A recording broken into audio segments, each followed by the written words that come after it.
I'm JJ Virgin, PhD dropout, sorry mom, turned 4-time New York Times bestselling author. Yes, I'm a certified nutrition specialist, fitness Hall of Famer, and I speak at health conferences and trainings around the globe. But I'm driven by my insatiable curiosity and love of science to keep asking questions, digging for answers, and sharing the information I uncover with as many people as I can. And that's why I created the Well Beyond 40 podcast, to synthesize and simplify the science of health into actionable strategies to help you thrive.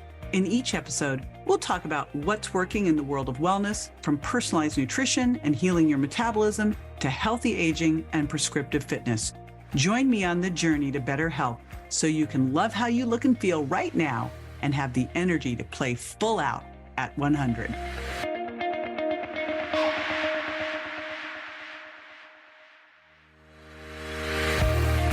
This is going to be super fun today. I have my buddy Chalene Johnson with me. I'm in Miami right now, and she just moved there, and I'm like, oh my gosh, we're going to be in town. Let's get together. So we just had a fun day of creating content, and I was super excited to do this because I've been watching Chalene's Instagram channel and her YouTube channel and just going, wow, I love the direction of your content, because everything she's doing right now is to help women 40 plus with all of their shifting needs. And what's really interesting is you may know her from infomercials. She's actually sold more exercise videos, has a Guinness Book of World Records for it than anyone else.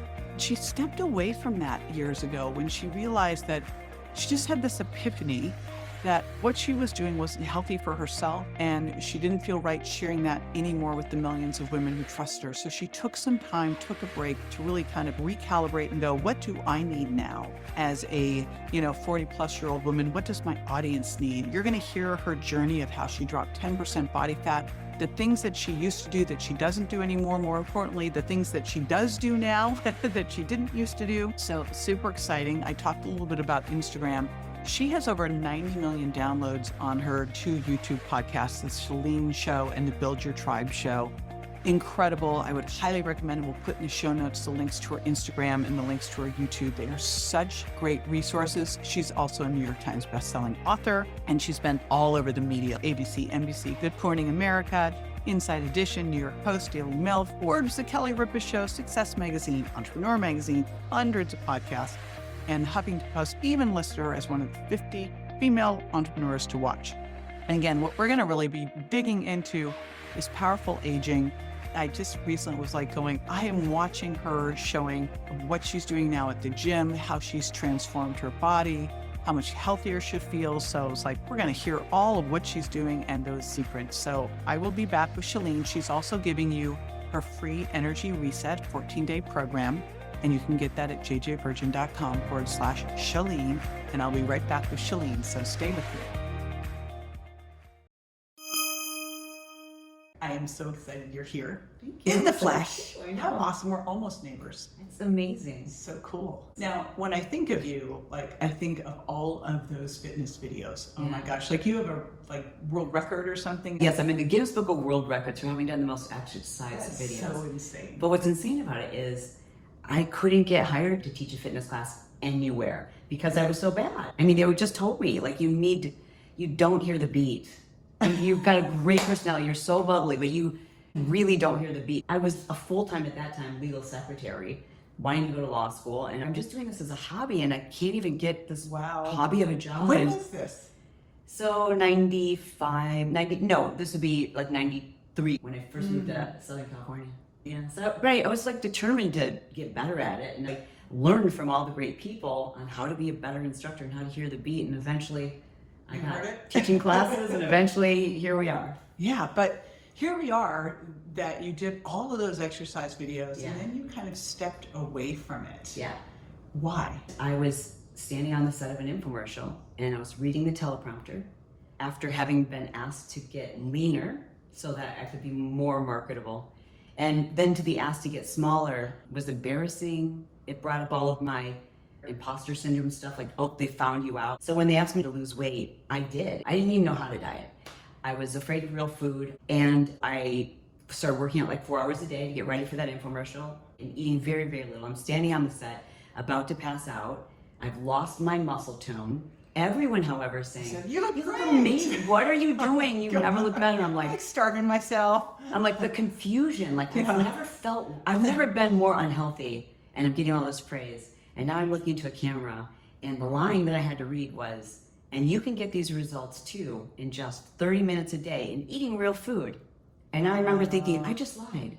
And then I had to justify it in my head and say, well, maybe that's true for some people. It's not true for me, and I need to be done. How did I get here?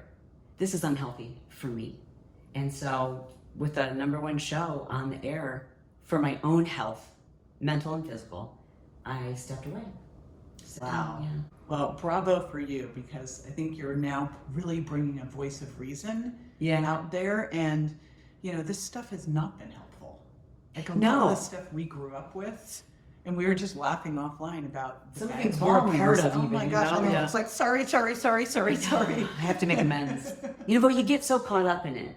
And I think especially women of our age, like there's so many of us that as teenagers we saw the Jane Fonda videos, and the idea was to be perfect, to think of the movie Perfect. And I was in LA at the time I can't running an aerobic studio when Perfect came out. I can't imagine. Like in all the aerobic studio, all the It gave me goosebumps. aerobics instructors became celebrities. Yes. Yes.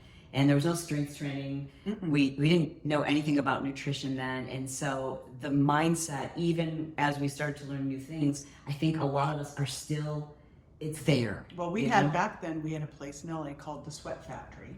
Oh yeah. I That remember literally, that they would factory. mop up the floors. It was like hot yoga, like that you see people mop up the floors, Yeah. except this was not a hot place. It was literally, you sweated so much because you were working so hard. Yeah. But I rebelled and started doing everything around resistance training because I realized that I couldn't get the results for people doing all that cardio because they were all women 40 plus. And so I started doing loads of resistance training with people, and lo and behold, they got tighter, firmer, like everything they wanted. They never got bigger. Yeah. Like never in 40 years have I seen a woman lift weights and get bigger. Yeah. Right? So that was always my focus. And then flipping off of that silly carb thing, like Yeah. that was ridiculous. Yeah. Like, where you just can't stop thinking about food. The hardest part for me thinking back on it is worrying the impact that I had on other women and also on my kids. So we've had a lot of open conversations about it on my podcast. And, when you know better, you do better. And I think that's true for many of us, good habits and bad habits. Too much of anything isn't good. Yeah, and it takes something to hit you in the face and go, What is wait this? a minute, Yeah, that's I not can what hear I did. So you had this realization, and now how old are you now? 55. 55. I'm in the after party. Don't you wish if someone had told me that things would be like this now, I'd have gone, let's just skip ahead. Let's just Absolutely. blow through 35 to 50, blow through that and jump over here. If you're following the right women, you realize there's so much to look forward to. Yeah, and I have amazing female mentors that are in their 60s, 70s, 80s, Yeah. which is super cool. Yeah. I remember we went to the Grammys a couple years ago, and it was when Dolly Parton was one of the hostesses, and I remember going, look at her. And Diana Ross had her 70th birthday party there, and I'm like, these are who I want to be like, and they're Yes. killing it. So here you are now. What's changed? What are you doing now? How are things different? Yeah. Well, first I had to heal. I had to fix my relationship with exercise. I had to fix my brain. I had a scan of my brain at the Amen Clinic right after that scene I described for you. And that was just more confirmation that I am unhealthy. Literally, it's like, I know what you do, but these are not healthy results. Isn't it funny? So you were at the height of teaching people To be healthy. But the reality is, I think we get very confused. The fitness industry is different than, say, what I just was interviewing Colleen Walker from Mind Body Green, and they really say now it's not wellness, it's well-being. And I think that's what we need to shift into thinking. Yeah. It's like, what's your well-being? If you were someone who had a physique or a fitness career, immediately everyone's like, okay, I need nutrition advice from you too. I remember when I signed my infomercial contracts, they were like, okay, so what is the diet plan? I'm like, I don't have any background in nutrition. And they're like, well, you need a diet plan to go with this. I'm like, okay, but I don't know anything about this. I just, No. And they said, well, we'll have someone write one for you and you sign off on it. I was like, okay.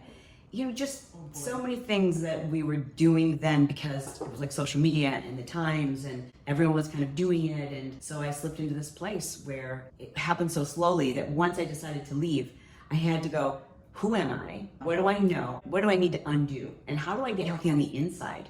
And I need to tell my audience that I'm doing this because I'm stepping away and they need to understand why. I stopped posting for 4 or 5 years. I posted zero fitness content. Wow. Nothing. Not a video. I didn't do any podcasts related to fitness or health. I only did business because I really need to take a break. I really said, I don't belong here given this platform. If I've led so many people, including myself, astray, let me figure things out without the pressure of a contract or a business or, you've got to sell so many videos. Like I just want to know, how do I become healthy? And I started with my brain. I started by changing my sleep, exercising a lot less, learning to eat food, learning what foods were anti-inflammatory for me, what worked for me, learning to slow down. And it took 4 or 5 years to get to a place where I'm like, I love my body again. I had to do the reverse dieting thing. Like I started to gain weight. And Tell people what reverse dieting is. I think it's so I view diets as tools. And I think reverse dieting is such an important tool. And especially if someone has damaged their metabolism, this is probably the most important tool you can use. And it's scary. So for you to go through it. The process of reverse dieting is helping your body to have metabolic flexibility. So I had reduced my calories and it was in such a calorie deficit for so long, exercising endlessly and then not consuming the right kind of foods, that I had no metabolism. Right, it's metabolic adaptation. So I did gain weight, and what was hard about that was I was also in perimenopause at the same time. Boy. Yeah. And so then you're really like, what is going on? And I didn't know how much of this is because I'm fixing my diet and my relationship with food and fitness, and how much of this is perimenopause. I found a really great integrative doctor to help me through that process. But the one thing I will say, JJ, that I didn't expect to have happen is I felt so much better. When I was like underweight and undernourished, I felt anxiety. I always was thinking about my body. Every meal, I was obsessed with food and I couldn't relax. It was consumed by every thought. And once I started learning how to eat the right way and balance my hormones, I was like, even though I put on some weight, I don't know, maybe 6 pounds. When you're 5'2", that's a lot. Yeah, it's 20 on me. Right. And I was like, I found love in my body again. And I started learning how to eat foods and to prepare foods. And it was just such a happier time. And when you think about going through, when you're in perimenopause, the single most important thing that you can do is that take time, de-stress, like that of all of the things. Yeah. And I used to do meditation when I work out. It's like, no, sit your ass down, close your eyes, and relax. Yeah. And take some time. Right. Because like if you can't do that and produce your estrogen, what you need through your adrenal glands at that point, you're gonna be in trouble. So let's go back over to you. Mm-hmm. So there you are, you're taking this time, you're taking some space. Yeah. You're I'm getting learning much how to healthier, that's for sure. And I really was focused just on doing fitness and nutrition for me only. And I felt so much healthier. And all of my markers were improving with the exception of my cortisol. And I also made a list of what things get me the most stress that I don't even admit. And I just kind of looked at all of them and said, which of these things, even though I love them, cause me the most stress, and there's something I could do about it. And what calms me? The answer was doing less and spending a lot more time just with my husband and friends where they just give you energy. And so I made shouldn't this be the friend you have? Well, listen, let's be honest. There's a lot of people in our space who are friends because you could do something for me. And, I've got too many friends and different networks for me that feels stressful to keep up with all these relationships. So it's like, I closed my world in a little bit. I've tightened up my circle big time. So, and that helped because until then I felt like, God, I feel stressed out that I'm not being a good enough friend, that I'm not connecting with this person and networking with that person. And I needed to slow down and I needed to not put so much pressure on myself. Like if I didn't get a podcast done, I would say, I don't have to. We own the business, so I don't have to do that. Isn't it funny when you own your own business, you tend to be the worst boss like to yourself?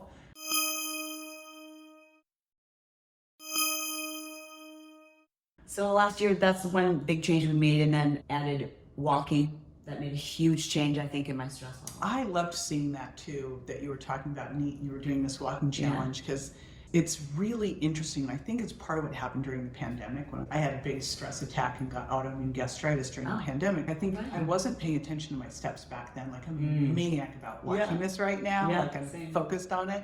But I'm betting that I was probably sitting down more like at 5,000-6,000 steps a day versus 12 or 15,000. That's where I was. That makes a difference. Yeah. I didn't even think about it.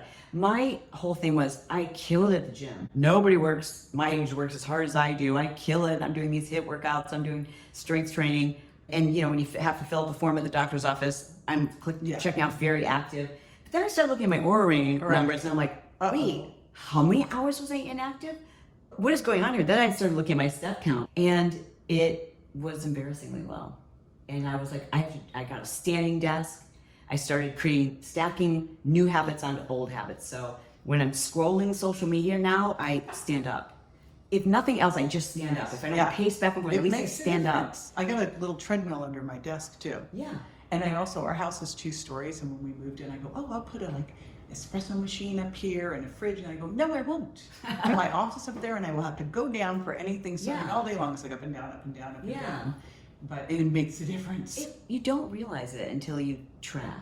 So with all things, we have to know what's best for us and use common sense. And the health and fitness industry for years has been dependent upon making the consumer dependent.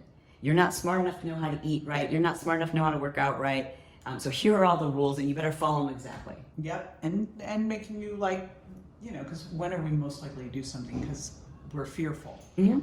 So, whereas that's why I think if we can think about where we're going next with excitement, like Mark Hyman shared with me that if you are excited about aging, you live 7.5 years longer. I go, oh my gosh. There's an easy one. Yes, it's so easy. I'll take that. I'm adding all these up. It's like, okay, let's do that one. And then you start to go, okay, how do we create the life we love? Yeah. Right? And now you live in this beautiful place where you can walk and you take time. It's like, you can do this. Yeah. And there are seasons when it's harder to do that. Young kids. Yeah. Come on. When my kids were little, when your kids were little, you're running a business, I always tell women, first of all, I had a lot of help. I had a full-time personal assistant. I had a full-time house manager. I want to be very clear about all of that so that you don't put that pressure on yourself. You're supposed to be doing all these things. The thing you should be doing is the thing that's the number one priority to you. But every season is different. And I know what your experience has been, but for me, every season gets better. Yeah, this season's definitely the best. Well, I think the time when your kids are young is really challenging. It is. Like, I look back and I go, I have no idea how I got through that. Yeah. No idea how that happened. But I think for all of us now, the priority has to be on health, but in a different way. Yeah. Like, I feel like the 20 and 30-year-old me did everything out of kind of loathing, and you're not good enough. Where now it's like something happens when you hit 50, we're like, oh, I'm great, I want women to get there. I think we're there. But I hear from so many women who are struggling with their mental health once they hit menopause. They are struggling with this new body that's working against them. And things are shifting and changing, and they feel like they're losing their youth. And then it becomes this downward cycle. Yeah. Now I'm not getting sleep. So now my cortisol's up, and I'm craving sugary foods, and I'm not moving as much. And now I feel worse about it. It just becomes this downward spiral that you can get stuck there. You can, and you can get out of it. You can get out of it. So let's talk about, because you approach this, it seems like you gave yourself that time, but what are some of the tips that you would give to get out of that downward spiral? First thing I would say is you have to shift your mindset and your beliefs, because everything else follows from there. So stop following young, hot 20-somethings and 30-somethings and start following women who are older than you. And so I think that's number one, because that's going to start to shift your mindset. And then you have to start taking little baby steps and patting yourself on the back, and don't get caught up in the, I need to do this perfectly. And I want to help women break that thinking. Yes. Because there isn't one way to do anything. We're all each very different, with different epigenetics, with different seasons, different stresses, different tastes, different everything. And so if nothing else, I think once you reach this place where you're just a little bit wiser, like tap into that and own it, go, this defies common sense. I'm not doing this. Like, what makes sense for me? Yeah. Start with your mindset. Then the next thing I'd say is start moving. Start with a plan, like set a step count. But this week I found a study where they had taken 2 groups of mid-age women, and they gave one of them the prescription of a certain number of minutes to exercise per day, and the other group focused on a step count. And then they compared their activity levels at the end of the study, and the women who were asked to follow or meet a daily step count goal were nearly 60% more active.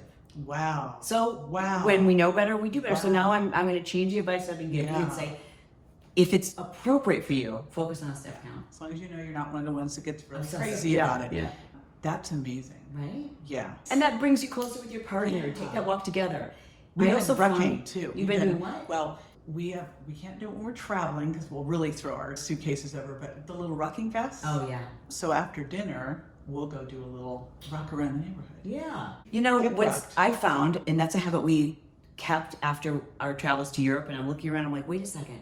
There's no obese people. Like this is not They're not America. in Korea either. I'll tell you. We went to Korea this summer, and I looked around. I go, Tim, I haven't seen anyone who's even overweight. Yeah. Wow. I was opposite blown here. away. Mhm. Yeah, it was like complete opposite Yeah. to here.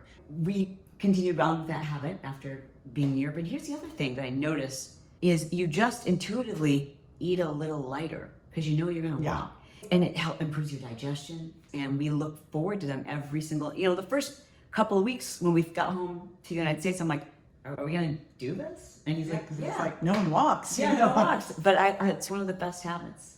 And it's made a huge difference. My husband's lost 10% body fat in the last 9 months. And those are just the few minor changes that we've made. Yeah, I mean, see, that's the thing. It's Yeah. those little things. Oh, and I forgot to Yeah. tell you. We both cut our cortisol levels in half. Amazing. So Like how my do you think thyroid's that performing. All the little things. So it was with intention sitting down and going, what does it mean to reduce stress? It's not just a phrase. How can I do this? Sitting down with a pen and a piece of paper and making a list. And so, do you actually cut some things out? Yeah, I did. And it's always a work in progress. Yeah. I But- actually do that. I teach our mastermind group to do that, where we will get together and go, okay, now we're going to look at what else we can automate, delegate, delete. Yep, absolutely. And it's one of those things you have to do because you don't realize what a big impact it has on your hormones. People. But that's crazy. Your cortisol shift like that. Yes. That's amazing. Stacking those little things that you feel like, is this going to make a difference? In totality, it does. So you have to be patient and you have to be intentional. Yeah. Okay, so you've got the walking. What goes after that? Because you've been killing it, in gym. I've been, Yeah, I was heavy like, strength oh, training. Look at that. And this is just my personal aesthetics. So I do 3 days a week of heavy lower body strength training, and I do 2 days. Well, I'll mix it up, do some upper body, lower body, or full body. And I have also returned to intermittent fasting in a very relaxed approach. And how do you do it? I wait until I'm hungry, and I don't worry about a time on the clock. If I don't worry about what time I'm done eating, I just try to stop it after dinner. You know, I just did. Do you know who Dr. Andy Galpin is? No. Oh my gosh. I think he's the top exercise physiologist. He talked about recently, he goes, the single most important thing that you can do as you age is make sure that you maintain your leg strength. He goes, it is the single Absolutely. biggest one. Yeah. He goes, think about it. You got to get up the stairs. You got to get off the toilet. You got like leg strength. Yeah. Absolutely. I mean, I've completely changed my physique by focusing heavy on strength training. And have your legs gotten huge? no, it's reduced my body fat. I've never, ever, even at the height of my fitness infomercials, I would have never been seen in public in a pair of shorts. I wouldn't. What? No. But now I'm like, I'll walk away from you in a thong bikini. I'm proud of my muscle. I'm proud of my legs. I'm proud of the work they've done. Yeah, and the strength really does give you a confidence. It increases your testosterone. It increases your IGF-1. It increases your human growth hormone. All And your things that immune are system new. too. Like Yeah. this is how you create your immune system in your muscle. If you're over 40 and you're not lazy, if you're over 40 and you're not lifting, when I say lifting, I would say heavy because I see these women with 3-pound weights. I'm like, Put those your down. phone weighs more. Yeah. Put it down. Like, stop it. But I'll get big. Yeah, no. Can we talk about how all of these things we learn from other women? My doctors aren't talking to me about any of this. I mean, I remember before I found a good integrative, going to my doctor and saying, I can't sleep and I'm gaining weight. And they're like, well, that's aging. So do you want a sleeping pill? Or maybe you should go on a diet. It's like, Gee. now we can't talk about hormones. We can't. But thank God that we are educating each other and sharing videos like this with each other and saying, listen, here's some science on creatine. Here's some science on strength Now, training. here's the thing, and Andy Galpin also, he pointed out to me, because doctors they've got like an hour of nutrition and nothing in exercise. He goes, here's the reality. I think, I was all the way up in a PhD program in exercise phys when I dropped out because I wanted to study nutrition. And that was all exercise science. Oh. And I still look at this and go, oh my gosh, there's so much to learn. Like, Yeah, I'm like yeah. unpacking everything. And then you have the nutrition side and Yes. all those classes over there. And then somehow we expect a doctor to go all through medical school and residency. And now they're supposed to also, they're all different things. It's just that everyone needs to kind of know, oh, you know what, I don't know, go over here. Yes. And I think the important message for women in menopause is things are going sideways. You need to do everything you can for stress. There's no margin for error anymore. So all the stuff you can to take care of yourself, and then find yourself a really good functional medicine doctor who specializes in balancing hormones. Yes. Because they're out there and they're fabulous. Like I have tons of them. You have to phase your doctors as we have to phase our workouts and phase our diet and phase with our seasons. Like you just do. Yeah. At a certain point, you have to recognize they only have so much training, and now you need a specialist. You need someone who focuses and understands longevity. Right. Like think of the person that you were going to so you'd have healthy babies. Is that the one that's going to really get you to stay to menopause? Not my case. Probably not. Now, I started taking HRT like the minute I knew my hormones dropped. I went to the doctor. I go, Do you remember how old you were? I was in my late 40s, and I literally remember going and thinking, I'm not recovering from my workouts like I used to. I couldn't figure it out. I'm like, this went on for like a month. Like, I'm like, why am I sore? And then my gums started to bleed. Oh. And I went into my dentist and I go, what the heck is going on? He goes, estrogen. And I was like, all right, I know what to do here. Went over to my doctor who's helped me all through this, Dr. Alan Christensen, was like the first one when I knew my thyroid went down. So literally I've been balanced through this the whole time. Yeah. And I think this is important because I have so many women wait. I'm like, what are you waiting for? Absolutely. You do not need to feel miserable. So when did you start doing it? You're on it. Yes. Yeah, let's talk about that. So I started at age, I think, 46 or 47. And hormones are all over the place at that point. So every month it felt like it was different. Fun. It's like, Perimenopause, just put your seatbelt on. But it made it so much easier to transition into menopause. And so now it's up to us to spread the word amongst our girlfriends. Like, no, there's new research and you need to take a look at it, because the earlier you get on hormone replacement therapy, the longer you're going to live and the more vitality you're going to have. Just because someone has a doctorate on their wall doesn't necessarily mean they're up to date on the most recent research. Right. And the other side of that, because I had someone ping me and she goes, I'm 70 and I just am so upset because now I'm hearing everything I had. I think Dr. Felice Gersh on my podcast going through the Women's Health Initiative point by point, all of the problems with them. You're like, oh my goodness. I mean, it did such a disservice. But she was like, now it's too late. I'm like, actually, no, it is not too late. And that's been debunked as well. Yeah, it's all debunked. So it's like, it's never like the minute things start going wonky is when you want to start doing this. No need to be miserable. And some might say, oh, it wasn't hard for you. Well, if you can get the hormone balancing piece done, it's going to make it easier. But then, you get on estrogen and you're fine. So if you're thinking about this, unpack it. Yes. And there's amazing functional medicine doctors that will assess your risk too. They can go through all of your genetics and epigenetics to look at all of your family history and all of that and put together and go, hey, okay, here. But the reality is women are dying the most of heart disease. That's right. And you look at hormones and they protect your heart, your brain, your bones. Right.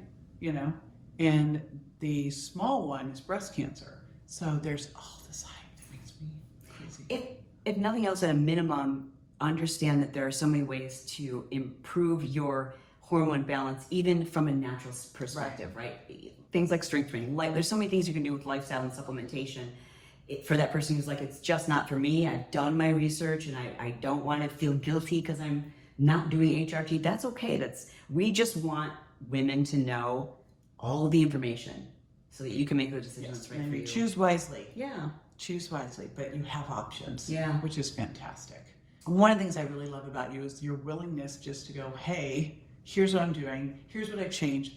I was wrong over here. This is how I pulled myself out of it. Here are the things I'm doing now. And then, you're flipping pictures in your bikini. I'm like, they're straps. It makes me so happy. It's like, hey, go you. Well, that's the best part about aging is you can always say, I'm older than you. What do I care what you think? You know what I mean? It's like, I would have never posted photos like that ever in my life when I was in my 40s. And now I'm just like, I don't care if some people are uncomfortable with it. I want to inspire women who are afraid of aging. I want them to know, oh no, it gets good.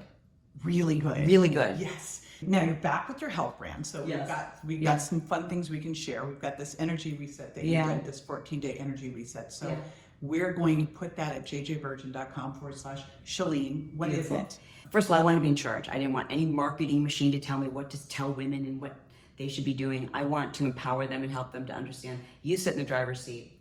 I'll keep you accountable and give you some tools and give you some information. But if you don't have the energy, you can't do anything. You don't feel like shopping for the right foods. You don't feel like getting in your step count. You don't feel like doing anything. So I wanted to help women understand, like, let's start with your energy and go from there. So it's just 14 days where I take you on a guided walk. While you're walking, you put in your little earbuds, you'll hear from me, you'll hear from JJ, and we're teaching each other, like, what does it mean to get your energy back naturally without energy drinks? Like, how do you develop those habits? Like, what are the little things you can do to get your energy back? Because once you have your energy, that's half the battle. Yeah. Perfect.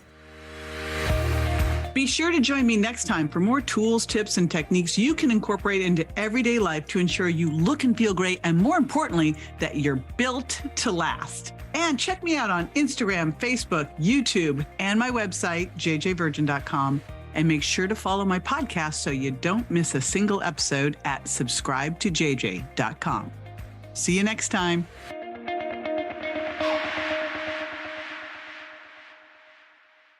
Hey, JJ here, and just a reminder that the Well Beyond 40 podcast offers health, wellness, fitness, and nutritional information that's designed for educational and entertainment purposes only. You should not rely on this information as a substitute for, nor does it replace professional medical advice, diagnosis, or treatment.